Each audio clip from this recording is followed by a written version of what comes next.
Hello, everybody. Welcome to this week's edition of Google Plus Business Spotlight, a show where we bring you real businesses to talk about how they're using Google Plus as part of their marketing strategy. I'm Stepan Hovnanian, joined by Ben Fisher of Steady Demand. Say hi, Ben. How you doing today? Hi, Ben. How are you doing today? Good morning, Good job. everybody. Coming to you live from New Orleans during Mardi Gras. Thank you so much for joining us today, Ben. I know you had plenty of other things to do that were probably way cooler, given that you're in New Orleans during Mardi Gras. Well, I'm actually at a trade show conference, but yes. Oh, all right, fine. Then. I'm very happy to have made it this morning. So. Then you have no excuse to not be here. Awesome. All right. Well, as always, Ben's Steady Demand tool is one of my favorites, and he's been a fantastic help here with the show. So what we're going to do is really just jump right in because we have a phenomenal guest with us today, Tia Kelly from Unbounce. And Tia, I am just going to turn it over to you. Tell us a little bit about Unbounce, what you guys are doing with Google Plus, and we'll go from there. Welcome. Yeah, great. Hi guys. Thanks so much for having me. So Google Plus is quickly turning into one of my favorite platforms in terms of opportunities. It's been so cool. I'm learning so much about it every day thanks to people like you and Wade Harmon and Ryan Hanley, and I just found through your page actually Stefan Rick Eliasson, I think is his name. Yeah, and Rick, all of his those 50 Google Plus tips were pretty cool to check out. So he did a great job with that. I've been reading up on those lately. I'm discovering like new shared circles that are opening me up to a whole bunch of different industries too. So it's cool. So Unbounce is 100% web-based software as a service, and the cool thing about it is that it lets marketers manage their own campaigns without having to get developers involved. So using our templates library, you can build click-through, lead gen, and those kind of type of landing pages just in minutes. So we're actually based out of Vancouver, British Columbia in Canada. Many people think we're based out of the US, but we're not. We were created based on a major pain that was felt by our founders. So our CEO, Rick, was working in marketing, and he was constantly having to battle with this bottleneck created when his department wanted to make landing pages, but he had to go through IT, and it was just a nightmare trying to get back and forth. So he figured there was a better way to do it, and they did some validating and got together the rest of the founders, and that's when they started working on Unbounce. So today we're just kind of still working on relieving that pain felt by marketers that have to rely on IT to build their landing pages. The nice thing is that you can build, publish, and test all your landing pages and campaigns using our platform. So you don't really need those developers anymore. Besides the fact that you don't need to code, you can run your A/B testing to get higher conversions. You can measure your campaign using some of our metrics. You can get a fully hosted self-serve service with no software to download or install, so all that web-based is pretty cool. You can set up a custom domain so people won't necessarily know you're using Unbounce, which is also really nice. Since I started here, I guess I've been learning a lot about conversion and optimization and the importance of using landing pages. So even in my last job, I actually I had the general idea about landing pages, but it was more like a landing page in the sense of what kind of page you land on when you go to a website. So even when I was doing paid advertising then, I was actually sending to a message matched type of page within the website, but I definitely would have been getting a lot more benefit using something like Unbounce. So it really is a fantastic tool. Not to jump in, but yeah, no, go ahead. I've been using it for, well, I use it for a couple of my clients, but I've been the past couple of weeks, I've had a profile optimization checklist that I created as a lead gen opportunity, yes, and it's been really. I am a programmer. I am a developer. I understand the web, and I would much rather use this. It was so nice and simple. But one thing that I really like is how Unbounce integrates into so many different other platforms too. So your lead, when you get the conversion or when you get a lead, you can have it integrate with a variety of different email marketing systems. You can hook it up to Google Analytics. There's just a bunch of other things that you can do so that you're learning, so that you can do things with the people that are engaged on the page and that are actually that are converting in the first place. You don't have to like export them and then do something else with them, because that's a pain in the neck. So the marketing automation side of it is really, really awesome too.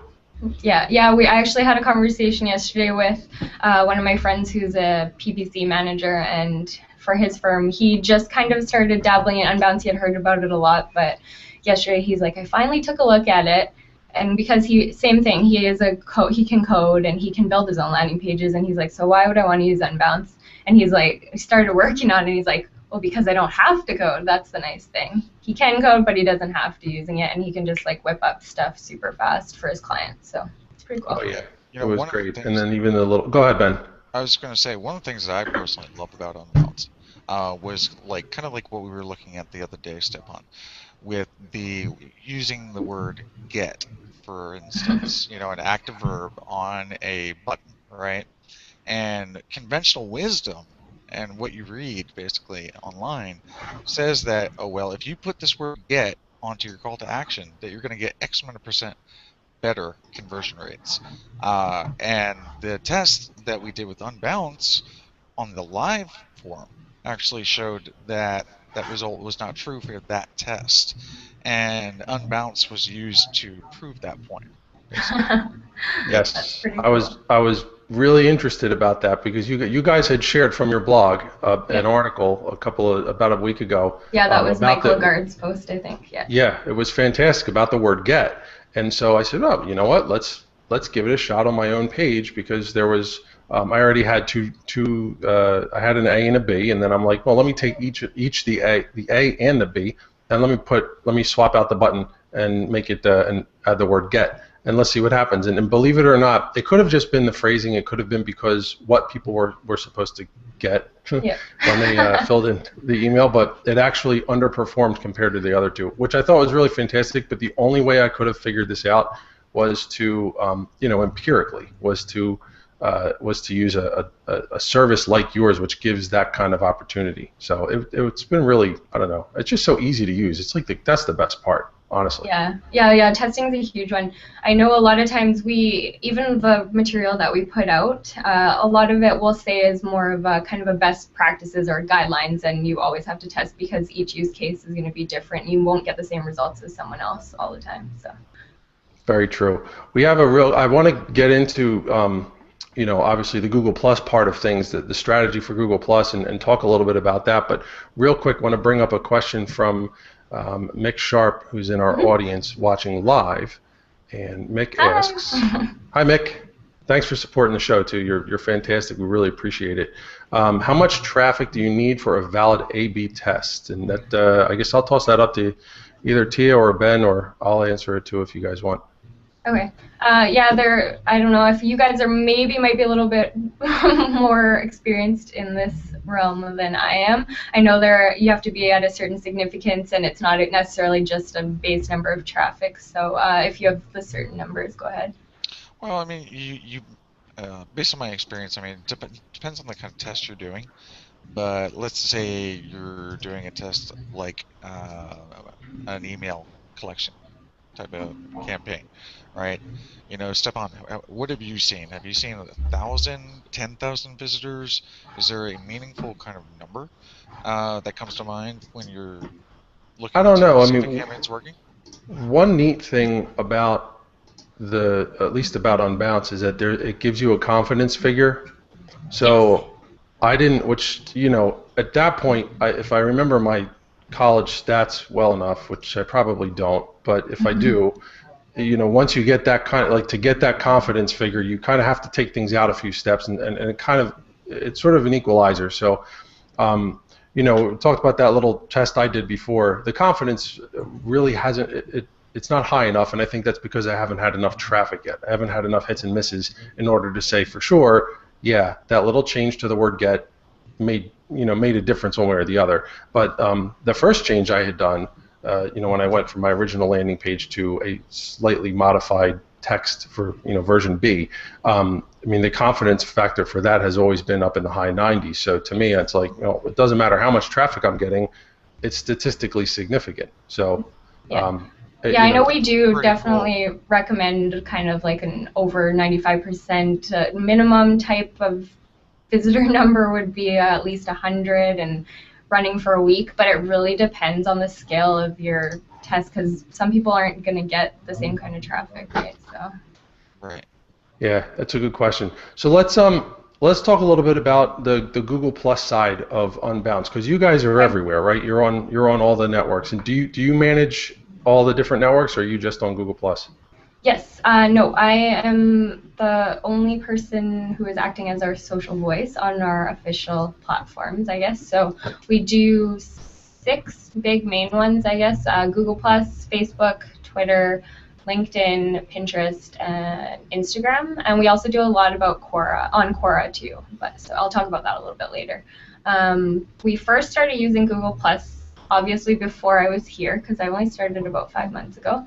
But we try to be a little bit of first movers in the spaces, and we know a lot of our users are too. So it kind of follows along the basis of when Unbounce started. What Rick says is that they started marketing the day they started coding. They started their blog the same time they started developing the product. So it's kind of the same lines along that. We started Google Plus pretty early on. There was already a decent following for us on things like Twitter and Facebook, but it was just another opportunity on social and a new audience to reach that's maybe a little bit more savvy, and we've found so far they're pretty engaged still. The same thing came with Pinterest. That came right after it. We jumped on that one because we saw how fast it was growing. Socials helped us build a lot of our relationships, especially with our guest authors. So it would have been kind of silly for us to discount Google Plus as a passing fad and not get on board.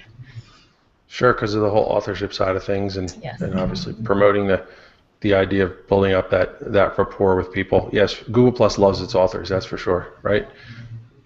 Absolutely.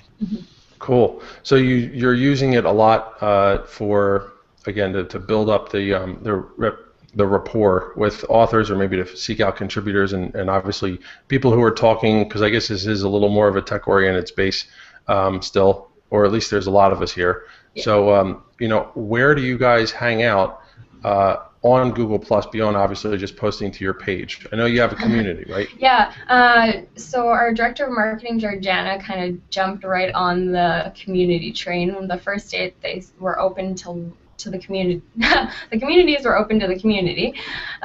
She started up the Conversion Heroes community. So what was going on before that was that we had been using Triber at the time, but I guess she was kind of starting to see that the benefits were waning a little bit.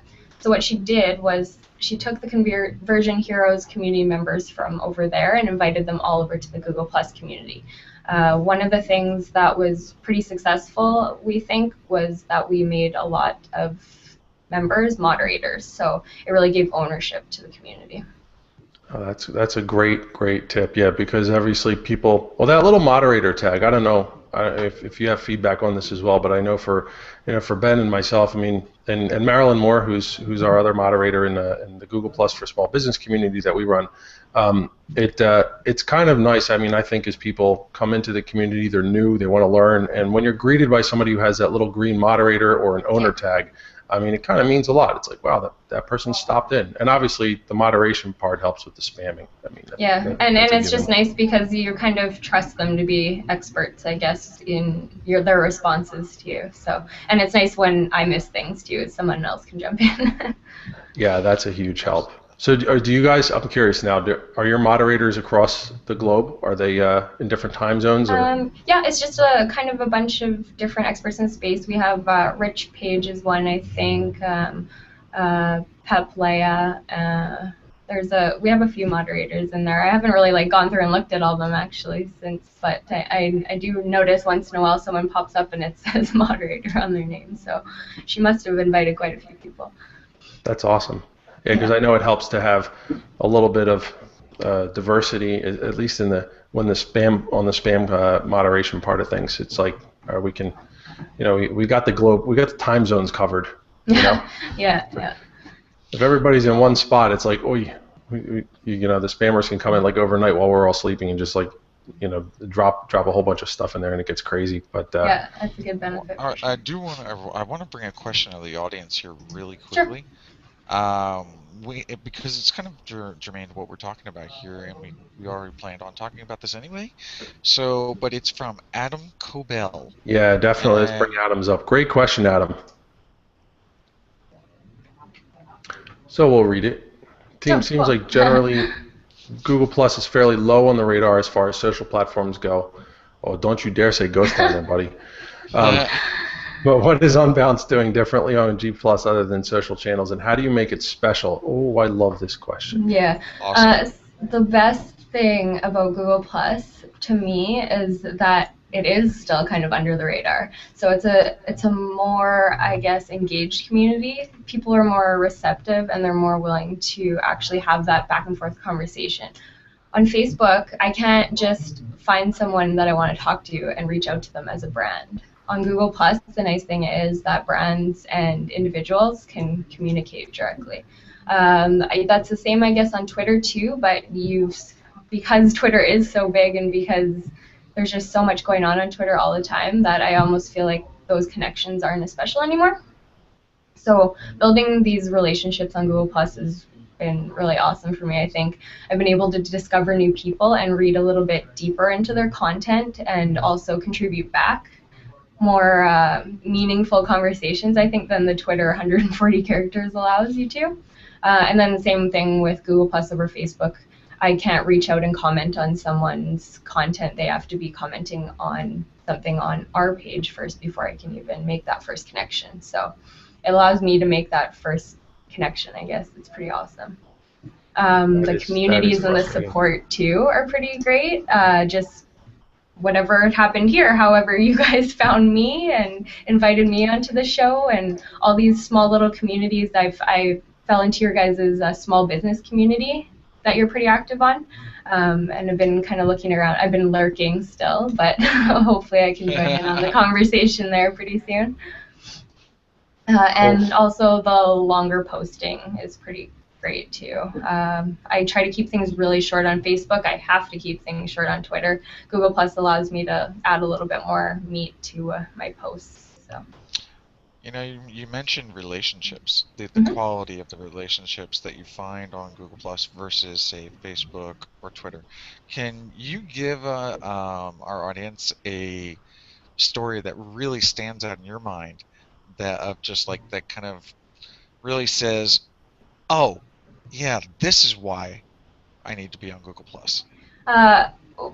Besides the fact that you guys reached out to me to come on to here and made me feel pretty good about what I was doing on there, I did have a little example. I was trying to dig it up last night and I couldn't find the exact brand or post, but a smaller brand, marketing brand, had shared one of our pieces of content. And what I do is a lot of times I'll reach out and say thank you for sharing, especially for the first time. I won't do it every time, and if it's a generic kind of post, but if somebody takes the time to kind of make a meaningful comment on the post or something when they're sharing it, I will reach out and thank them.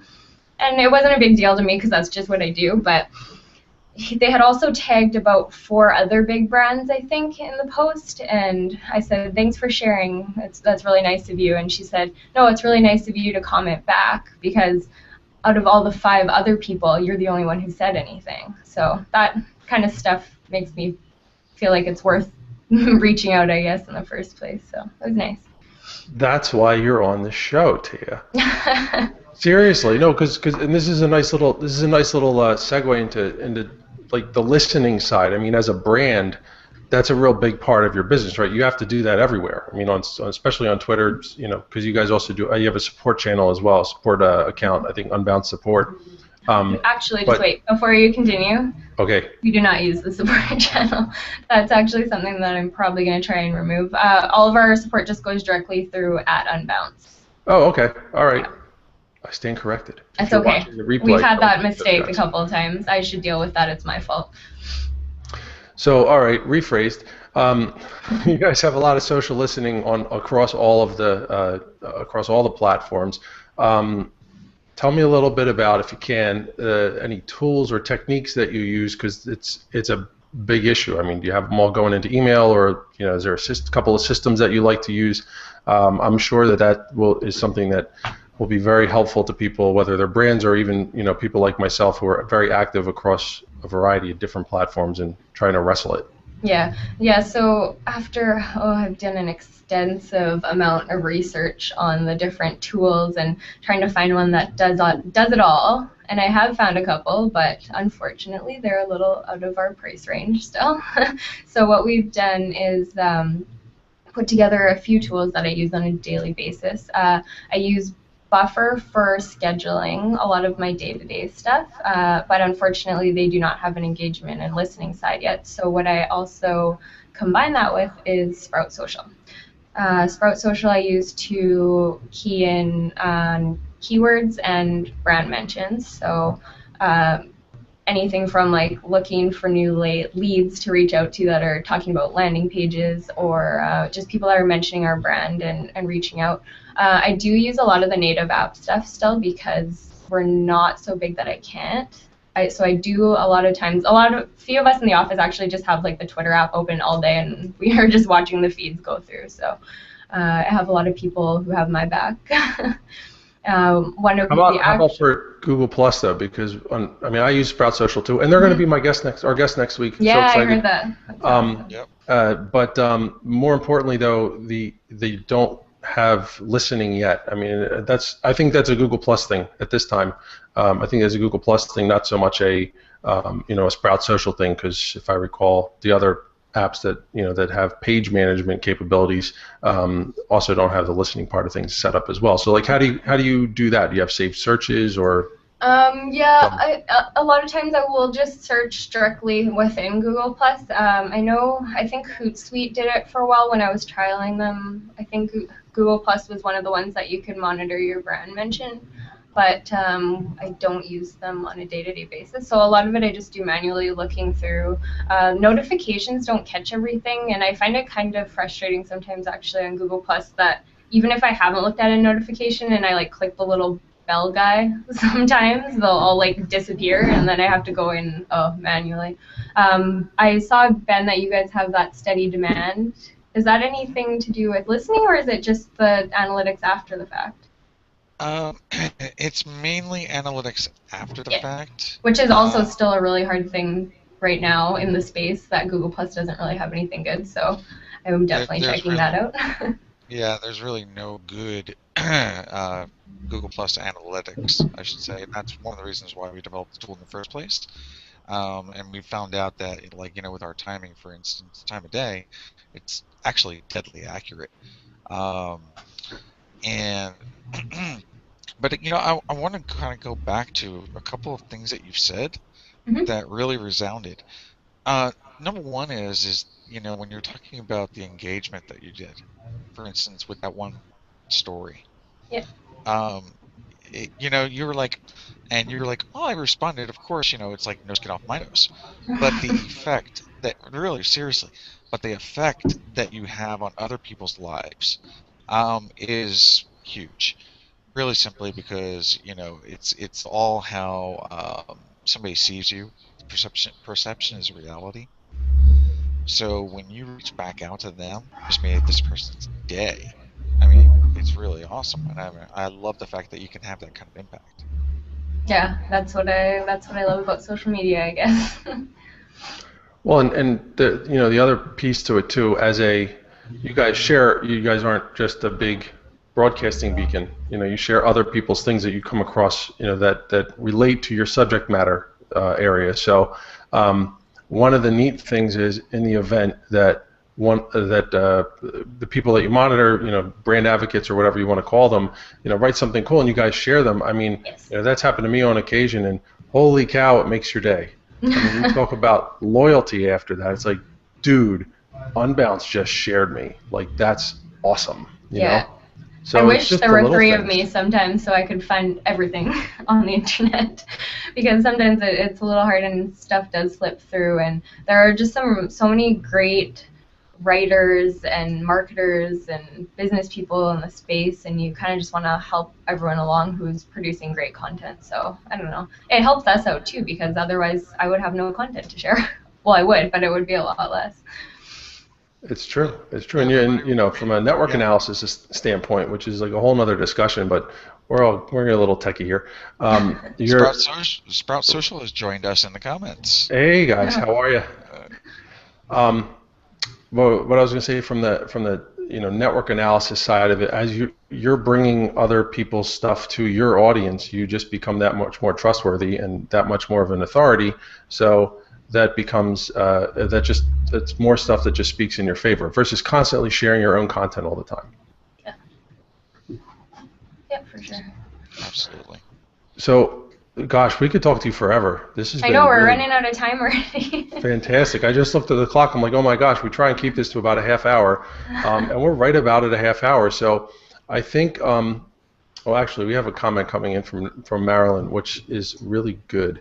It's just another.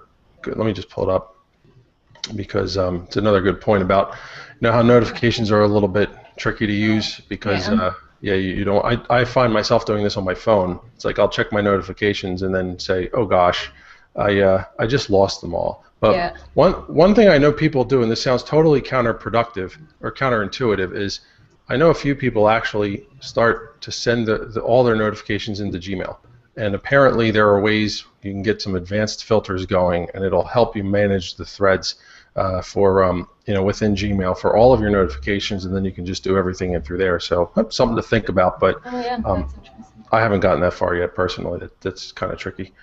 So I found adding that layer of complexity, I should say, or just added notification. Actually, it added about an extra hour to 2 hours of my day. Because yeah, and I stopped doing it. So I was testing that, and I kept running that test for about a month. Hey, why not, right? And yeah, no, I mean, it added at least an hour or two easily. So, I mean, actually, just literally last night I turned it all off because I'm going through notification hell, from being traveling all week, and it's like having to go through the emails and through the notifications. I don't have time. Well, there you go. So it's not for everybody. Well, you know what? Let's before we wrap it up, Tia, you guys working on anything exciting, or is there any resources you'd like to point us to? Because you have just been such a phenomenal guest, and I really appreciate you guys taking the time. Yeah, well, originally we had planned something for March, but it kind of fell through. But talking about those great relationships we had and looking for new opportunities on Google+, we are going to start a kind of new Hangout on Air series, hopefully in May. Tommy Walker, who's the new editor for Conversion XL, which is a great blog you should check out. He approached us, and we're trying to start something kind of new and fun that will be based around landing pages, and we're hoping that will launch in May. So look out for that. We have a whole list of resources. I'm going to post a bunch about if you want to know more about landing page optimization, the design around landing pages. I have a few other resources and ebooks that we'll put in all the comments. I think Corey might have listed out a few of the things that I talked about, but we didn't even get around to talking about a lot of the stuff I thought we would. So if you ever have any questions, you can email me at tia@unbounce.com or find me on Google Plus and ask away. Fantastic. Ben, anything else you want to add before we wrap it up? No, I think we are good to go. Just thank you very much for coming, Tia. I mean, it was great. It was awesome to see Unbounce in action, and really just to hear about how you're taking a fairly large brand and you're really humanizing it. And getting very engaged on Google+. I mean, I think that just says volumes for the type of company that you are. Thank you so much. Yeah, we're still a little guy, kind of, so we do our best. You guys are doing a fantastic job. So that's going to wrap it up for this week's episode of Google Plus Business Spotlight. Again, for Stepan and Ben and Tia, I want to thank you guys for watching. Please feel free to share the show, whether it's from YouTube or this event page. Use the hashtag #GPlusSpotlight so that we can track it and say thanks and monitor things. And next week we have Sprout Social, another one of my favorite tools, joining us. Britt's going to talk a little bit about how they're using Google Plus, and that's kind of a neat experience because they're a company that helps other companies use social media. So really excited about that. gplusspotlight.com has all the information you could possibly imagine about this show. and I would encourage you to go check it out. And until next week, thanks for watching. See you guys later.